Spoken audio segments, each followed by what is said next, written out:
is Douglas, and today I'll be teaching you about the education system in the United States. First of all, it's important to understand that the United States has two main branches of education: public education and private education. Public education is funded by the state government and the taxpayers, whereas private education and private schools are funded by the individual, such that the student has to pay for their education, and they pay what's called a tuition fee, usually on an annual basis. Now, the broad structure of the education system in the United States is as follows. There are 3 tiers: preschool, compulsory, and higher education.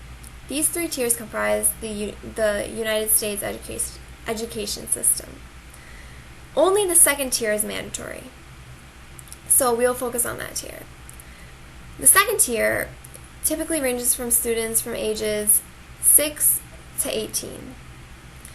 This tier can still be broken down more into kindergarten, grade school, middle school, and high school. To begin, kindergarten is usually for students from ages 5 to 6. It's intended to give students a basis for knowledge and for how to learn for the rest of their time in the education system. Students typically learn their alphabet, begin to read very basic arithmetic, and also basic skills as well, such as tying one's shoes.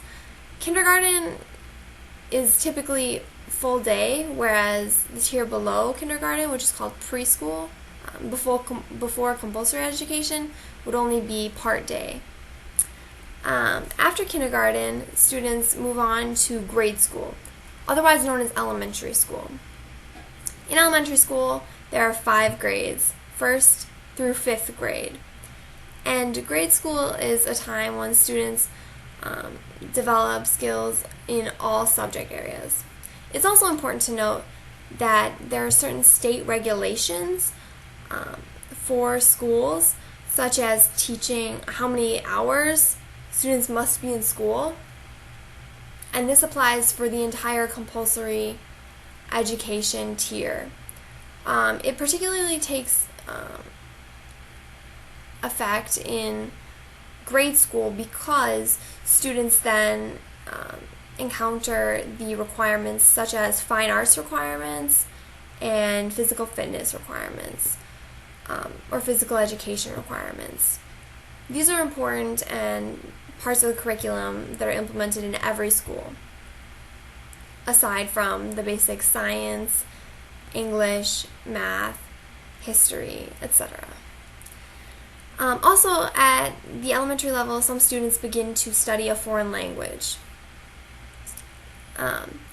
After elementary school comes middle school education, which is frankly not very different from elementary school.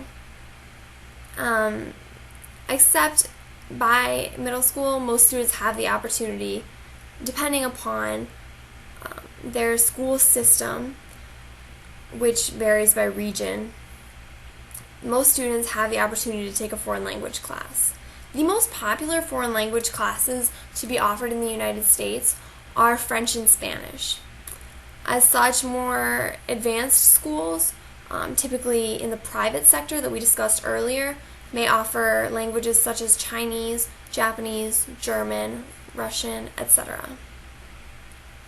The final part of the compulsory education tier is high school, in which students get a deeper understanding for all subjects covered and begin to consider what career they would like to pursue. This is not to be confused with college, which is the time during which students pick a major, which will determine what career path they take. But during high school, students must begin to apply to colleges to pursue a higher education level, and as such, they need to consider their career path for that to declare a major. High school is broken up into freshman, sophomore, junior, and senior. I hope you enjoyed learning a little bit about the education system in the United States and gained a little better understanding of the vocabulary and the culture. Thank you. Bye.